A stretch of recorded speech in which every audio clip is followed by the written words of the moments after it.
नमस्ते बच्चों, मैं हूं आपका अपना अर्जुन प्रताप सिंह राणा। ये वीडियो कक्षा 10वीं हिंदी लोकवाणी के लिए प्रस्तुत कर रहा हूं। इस पाठ का नाम अनोखे राष्ट्रपति है और इसके रचनाकार हैं महादेवी वर्मा। महादेवी वर्मा कोई और नहीं बच्चों, ये वही हैं जिनको कवि निराला ने हिंदी के विशाल मंदिर की सरस्वती कहा था और इन्हें आधुनिक मीरा के नाम से भी जाना जाता है। बच्चों, इस पाठ में हम करने जा रहे हैं इस पाठ से संबंधित स्वाध्याय को। पिछली वीडियो में, पिछली कक्षा में हमने अनोखे राष्ट्रपति यानी महान राष्ट्रपति डॉक्टर राजेंद्र प्रसाद के बारे में महादेवी वर्मा द्वारा लिखित संस्मरण देखा था। ये पाठ संस्मरण है। इसमें लेखिका ने भारत के प्रथम राष्ट्रपति डॉक्टर राजेंद्र प्रसाद की वेशभूषा, सादगी, सरलता, सहज स्वभाव के साथ साथ उनकी पत्नी के स्वाभाविक गुण, अपने परिवार के प्रति उनकी पूर्ण की गई जिम्मेदारियों का वर्णन किया था। यहाँ लेखिका ने हमें संदेश दिया है कि जिस प्रकार भारत के महामहिम यानी राष्ट्रपति पद पर पहुंचकर भी डॉक्टर राजेंद्र प्रसाद में अहंकार की भावना लेश मात्र भी नहीं थी, ठीक उसी प्रकार हमें भी अपने जीवन में चाहे कितनी भी ऊंचाई पर हम क्यों न पहुँचें, हमने अपने भीतर अहंकार नहीं पनपने देना चाहिए। हमें अपना जीवन सादगी, सरलता एवं कर्तव्यों को पूर्ण करते हुए व्यतीत करना चाहिए। और सबसे बड़ी बात, देश सेवा से सबसे बड़ा कर्तव्य, देश सेवा से सबसे बड़ा कर्तव्य और कुछ भी नहीं हो सकता। तो बच्चों, इसी संस्मरणात्मक पाठ अनोखे राष्ट्रपति का स्वाध्याय हम करने जा रहे हैं। ये स्वाध्याय हम इसलिए कर रहे हैं बच्चों ताकि आपको जानकारी हो, पता चले कि किस तरह से प्रश्नों के उत्तर लिखे जाने चाहिए, किस तरह से प्रश्नों के उत्तर लिखे जाते हैं और कैसे आपको अंक प्राप्त होते हैं। आप ये जानते हैं बच्चों कि अब शिक्षा पद्धति बदल गई है, बहुत अच्छी बात है। रट्टा मार पद्धति जो है सरकार कोशिश करे अपनी तरफ से कि वो बदले, बच्चे सिर्फ रट्टा मार ना बने, क्योंकि रट्टा तो पोपट भी मारते हैं। मतलब जो सुनते पढ़ते सुनाते वही। हमें अब यहाँ पर आकलन शक्ति बढ़ानी है अपनी, हमको देखना है, जानना है, निरीक्षण करना है, समझना है और समझने के आधार पर उत्तर देना है। अब आपके पेपर कैसे बनते बच्चों? आपके प्रश्न पत्र में सामने पैसेज दिया जाता है, गद्यखंड दिया जाता है और उसको पढ़कर उससे संबंधित प्रश्नों के उत्तर आपको लिखने। बड़ा आसान है, लेकिन ये आसान तभी है जब आपको पाठ अच्छी तरह से समझा हो, जब आपको पाठ के शब्दों के अर्थ, मुहावरों के अर्थ आते हों, तभी आप इन चीज़ों के, इन प्रश्नों के उत्तर आसानी से दे पाएंगे बच्चों। तो पिछली कक्षा में या पिछली वीडियो में भी मैंने ये बात आपको बताई थी जब हमने स्वाध्याय किया था इसके पहले वाली वीडियो में। तो ऐसे ही मैं चाहता हूँ कि आप आगे भी ध्यान रखें और स्वाध्याय हल करें। तो हम बढ़ते हैं आगे अपने स्वाध्याय इस पाठ के लिए अनोखे राष्ट्रपति महादेवी वर्मा। इसे आपको अपने नोटबुक या शीट जिस पे भी आप लिख रहे हैं, इन प्रश्नों को और उनके उत्तरों को आपको लिखना है। इसके साथ मैं इसी चैप्टर का PDF वर्कशीट भी दूंगा, उसे भी आपको सॉल्व करना है। इससे आपका अभ्यास बना रहेगा बच्चों। जितना ज़्यादा अभ्यास करोगे उतना ज़्यादा आपको लाभ पहुंचेगा। ये अब कुछ गणित की तरह है। गणित में जितने ज़्यादा सम्स आप करते हैं, जितना ज़्यादा प्रैक्टिस आप करते हो, उतना मजबूती से आपका गणित जो विषय है वो तैयार हो जाता है। तो वैसे आप ये भाषा भी, लैंग्वेज भी ऐसे ही हो गए हैं। चलिए स्टार्ट करते हैं। सूचना के अनुसार कृतियाँ कीजिए बच्चों। सूचना मतलब जो सूचना दी गई, जो इंस्ट्रक्शन दिया गया, उस हिसाब से आपको प्रश्नों के उत्तर लिखना है। तो कृति में जानकारी लिखिए। अब जैसे यहाँ पे बोला है राजेंद्र बाबू के चेहरे का वर्णन। हमने पिछली कक्षा में पाठ पढ़ा था बच्चों। अब याद है कि 4 रूप में उनके चेहरे का वर्णन। तो लेखिका ने जब पहली बार राजेंद्र प्रसाद को देखा था तो उनके चेहरे का वर्णन किया था। एकदम उस पैराग्राफ में लाइन से ये बातें आती हैं। तो देखिए क्या इसके उत्तर हो सकते हैं। 4 बॉक्स में उत्तर लिखने हैं। जब आप उत्तर लिखते हैं बच्चों तो इसी तरह से बॉक्स और आकृति बनानी होती है। अगर आप इसी तरह से बॉक्स या आकृति नहीं बनाते हैं तो संभव है आपको पूरा अंक ना मिले। आपको इसी आकृति में जवाब देना है। तो पहला उत्तर क्या था? चौड़ा मुख, चौड़ा माथा, ये देखा था, उनका चेहरा ऐसा था। घनी भ्रुकुटियाँ यानी बौहें, आईब्रोज कहते हैं जिसे आप, बड़ी आंखें थी उनकी। उसी तरह से कुछ भारी नाक, गोलाई लिए हुए चौड़ी ठुड्डी थी और देखा था हमने मोटे पर सुडौल होंठ और बड़ी बड़ी मूछें। तो बच्चों देखो, ये 4 बॉक्स में 4 आंसर। पिछली बार जब मैं पिछले साल एक बोर्ड के उत्तर पत्र को जांच रहा था तो उसमें बच्चों विद्यार्थी ने एक बॉक्स में चौड़ा मुख लिखा था, एक बॉक्स में चौड़ा माथा लिखा था, एक बॉक्स में घनी भ्रुकुटियाँ लिखी थी और एक बॉक्स में बड़ी आंखें लिखी थी। यानी इसके अलावा जो विवरण यहाँ दिया गया उत्तर में वो नहीं लिखा था उस बच्चे ने। तो भी मैंने उसे पूरे अंक दिए, क्योंकि ये इसमें बहुत सारी चीज़ें महादेवी वर्मा ने बताई हैं। तो ज़रूरी नहीं कि 4 बॉक्स में सारी चीज़ें आ ही जाएँ। तो जो 4 चीज़ें आप अपने मन से लिखना चाहते हैं लिख सकते हैं। मैंने तो यहाँ पे हर एक बॉक्स में 2-2 लिखा है, यानी टोटल 8 है। आपको सिर्फ 4 बताने हैं, आपको अंक मिल जाएंगे, लेकिन कम नहीं होना चाहिए, ज़्यादा हो चलेगा। उसके बाद अगला प्रश्न है, उत्तर लिखिए। राजेंद्र बाबू की पोशाक कैसी थी? अभी देखिए पोशाक के बारे में वर्णन किया था माधवी वर्मा ने कि वो किस तरह कपड़े पहनते थे। हमने देखा था एकदम सीधे सरल, ऐसा जैसे उनको देखो तो लगे कि पहले कहीं देखा है, क्योंकि वो हर भारतीय किसान की तरह दिखते थे। हर भारतीय किसान का प्रतिरूप उनके चेहरे पर दिखाई देता था, उनके पोशाक में दिखाई देता था। तो उनका पोशाक कैसा था? 3 भागों में इसका उत्तर पूछा गया है, तो जो आपको मिले। एक तो खादी की मोटी धोती पहनते थे, ओके।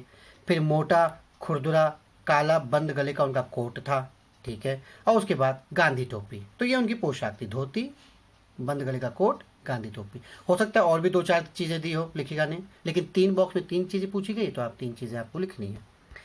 फिर अगला है संजाल पूर्ण कीजिए। संजाल मतलब एक इस तरह से आकृति दी गई है, चारों तरफ उसके एकदम जाल बिछा रखा है, यानी 4 उत्तरों के जाल।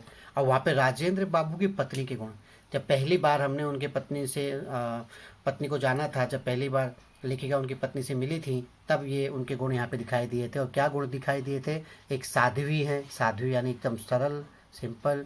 ममतालु है, जिनके अंदर ममता भरा हुआ है बच्चों के लिए, सभी लोगों के लिए। और क्षमामयी, हर वक्त हर व्यक्ति को माफ़ कर देना उनके गुणों में शामिल था। और सरल, सीधी, सिंपल थी वो, इस तरह से साध्वी यानी संत जैसी। तो ये उनके 4 गुण हमने देखे थे। फिर निम्नलिखित शब्दों के प्रत्यय और मूल शब्द अलग करके लिखिए। प्रत्यय और मूल शब्द बच्चों, एक मतलब यहाँ पर क्या दिया है, ये व्याकरण का हिस्सा है।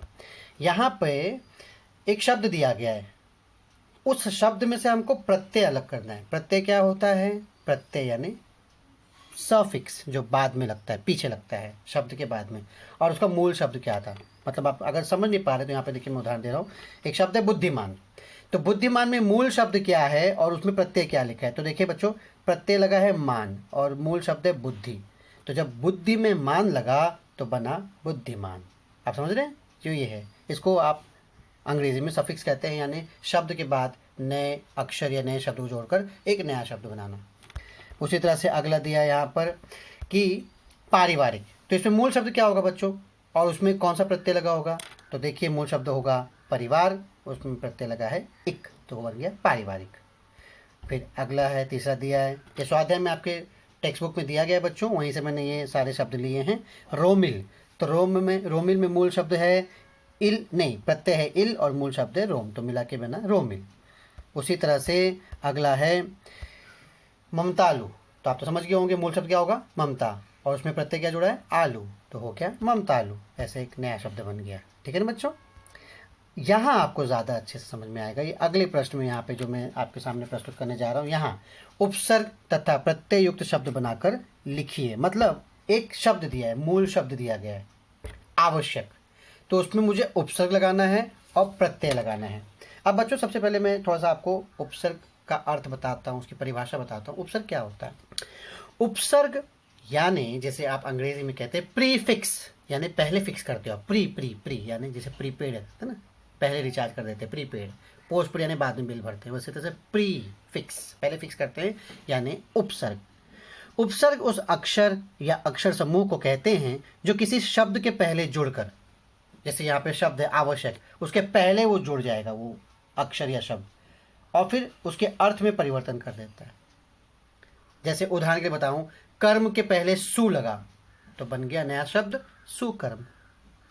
वैसे तरह से यहाँ पे आवश्यक के पहले आप क्या लगा सकते हो? आवश्यक के पहले आप लगाओगे अत्यावश्यक, तो अति लगाया आपने तो बन गया अत्यावश्यक।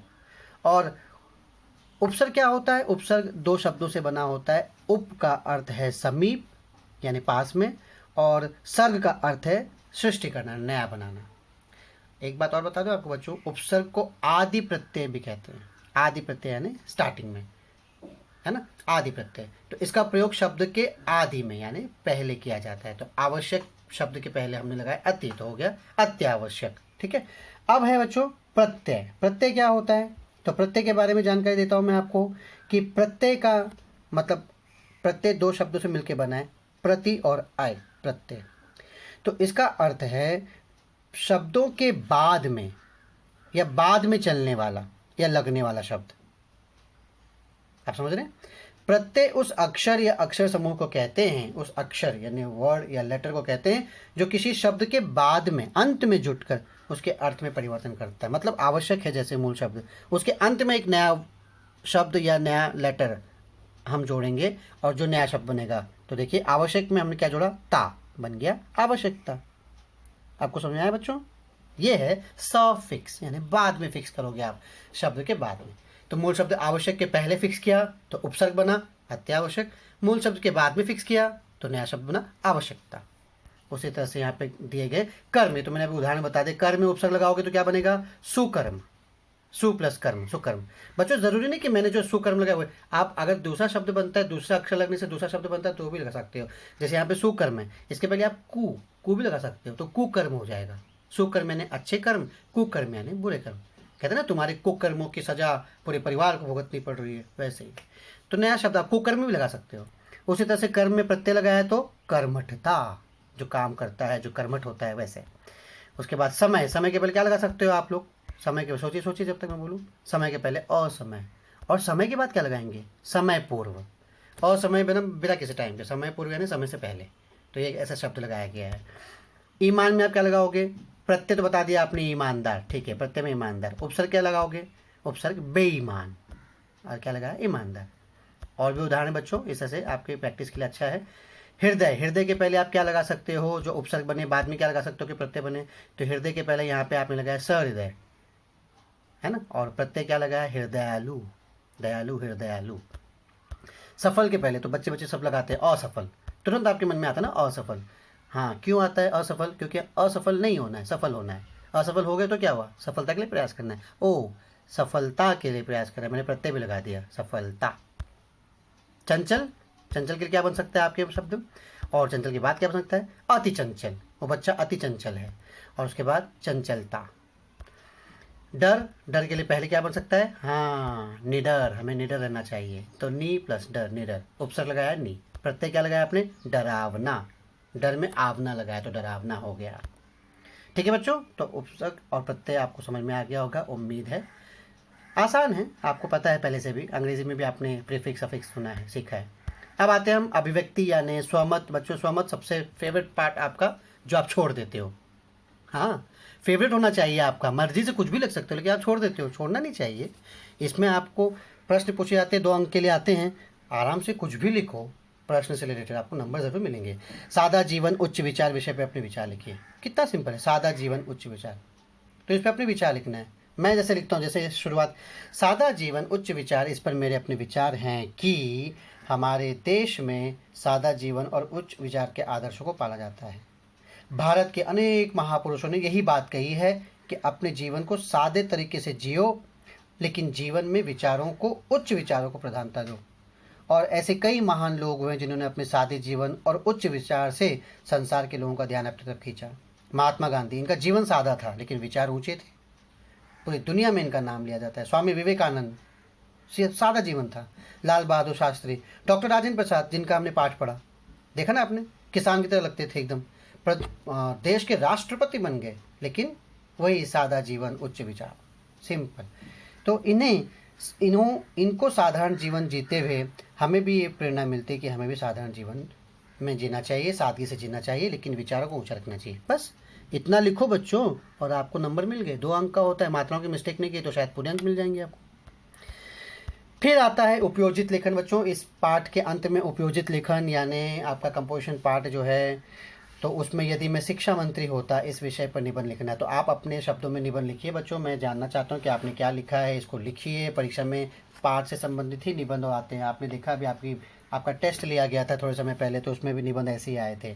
यहाँ पे शिक्षा मंत्री, एजुकेशन मिनिस्टर, एजुकेशन मिनिस्टर कितना बड़ा रोल होता है इसका बच्चों, क्योंकि एजुकेशन मिनिस्टर जो पॉलिसी बनाता है उसी हिसाब से पूरे देश भर में शिक्षा चलती है, और उसी शिक्षा से बच्चे सीखते हैं, एक आदर्श बनता है, और शिक्षा से देश का भविष्य बनता है। तो आपके मन में क्या आएगा, कैसे लिखेंगे?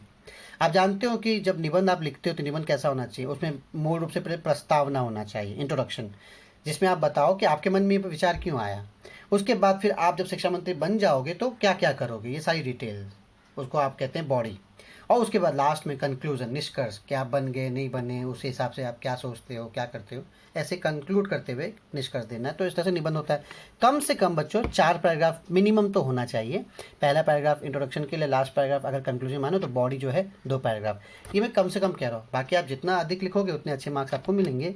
जितने अंक, जैसे 10 नंबर के लिए है तो उतना लिखिए, 8 अंक के लिए तो उतना लिखिए, 5 अंक के लिए तो उतना निबंध लिखिए। अब इसे मैं बताता हूँ कि यदि मैं शिक्षा मंत्री होता तो मैं इसको कैसे स्टार्ट करता।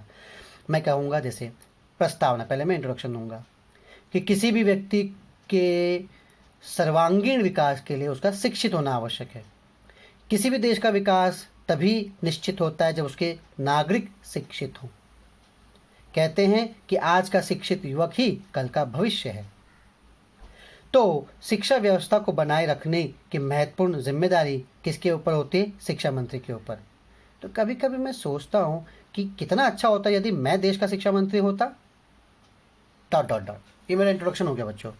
अब इसके कंटेंट में आपको, उसके बॉडी में आप लिख सकते हैं कि शिक्षा मंत्री बनकर मैं सबसे पहले ये अपने आप से वादा करता कि देश का हर नागरिक, हर बच्चा शिक्षित बने।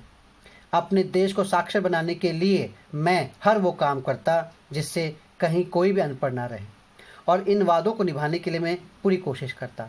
एक अच्छे शिक्षा मंत्री के लिए आवश्यक योग्यताओं का पोषण मैं अपने अंदर करता। मतलब ये नहीं कि शिक्षा मंत्री बन गया बस बन गया। शिक्षा मंत्री बनने के लिए जो क्वालिटी चाहिए वो मैं अपने अंदर लाता। आज भी हमारे देश में ऐसे बच्चे हैं जो शिक्षित नहीं हैं, गरीबी के कारण वो शिक्षा नहीं प्राप्त कर पाते। तो मैं कोशिश करता, कोशिश नहीं मैं ये करता कि शिक्षा मुफ्त हो जाए। अगर मुफ्त शिक्षा हो जाएगी तो हर एक को शिक्षा मिलेगी। संसार में परिवर्तन होते रहते हैं, समय समय पर परिवर्तन होते हैं, उसी तरह से शिक्षा में भी परिवर्तन होना चाहिए। शिक्षा के कंटेंट या शिक्षा के जो गुणवत्ता है उसमें भी बदलाव होना चाहिए। तो मैं समय समय पर जो बड़े बड़े शिक्षाविद हैं, अपने क्षेत्र के महान लोग, शिक्षित लोग, उनसे मैं चर्चा विमर्श करता। उसी तरह से नया पाठ्यक्रम बनाता और ऐसे बच्चों का मैं भला करता। तो आप अपनी मर्जी से बच्चों ऐसे बहुत सारी चीज़ें लिख सकते हैं। फिर कंक्लूड कर सकते हैं आप कि छात्रों की भविष्य की दृष्टि से मैं पाठ्यक्रम तैयार करता, बच्चों को शिक्षा देता। एक शिक्षा मंत्री होने के नाते मैं शिक्षा के प्रचार प्रसार के लिए अधिक से अधिक ध्यान देता ताकि देश का विकास हो और देश का विकास आसानी से आगे बढ़ सके। ऐसे तो बच्चों देखो, मन की बातें लिखो आप अपने हिसाब से, आप जो लिखना चाहते हो। आपको जो तकलीफ़ें आती हैं एज अ स्टूडेंट पढ़ने में, टीचरों को जो तकलीफ आती है एज अ टीचर सिखाने में, आप सोचिए और उस पर अपने विचार लिखिए। इसी तरह से आप शिक्षा मंत्री होने के नाते आप सब चीज़ लिख सकते हैं। आप लिख सकते हैं क्योंकि मैं एक स्टूडेंट हूँ, मैं एक छात्र हूँ, तो मुझे पता है कि बच्चों को क्या परेशानी होती है, तो मैं ये दूर करता। शिक्षा में आप खेलकूद लाना चाहते हो, संगीत लाना चाहते हो, कला लाना चाहते हो, तो मैं ये सब डालता। ऐसे आप अपने विचार लिखो और अंक ले जाओ, जितने अंक का आपको बताया गया उतना, है ना बच्चों। तो उम्मीद है आपको ये वीडियो समझ में आया, पसंद आया, स्वाध्याय आपको समझ में आया। बच्चों ये स्वाध्याय जो आपने अभी अभी प्रैक्टिस किया, अभ्यास किया, उसे अपने उत्तर पुस्तिका में, नोटबुक में लिखें, अभ्यास करें। इसके अलावा मैं PDF और वर्कशीट दूंगा, उसे भी आप पूरा करें। धन्यवाद। ध्यान रहिए, सुरक्षित रहिए।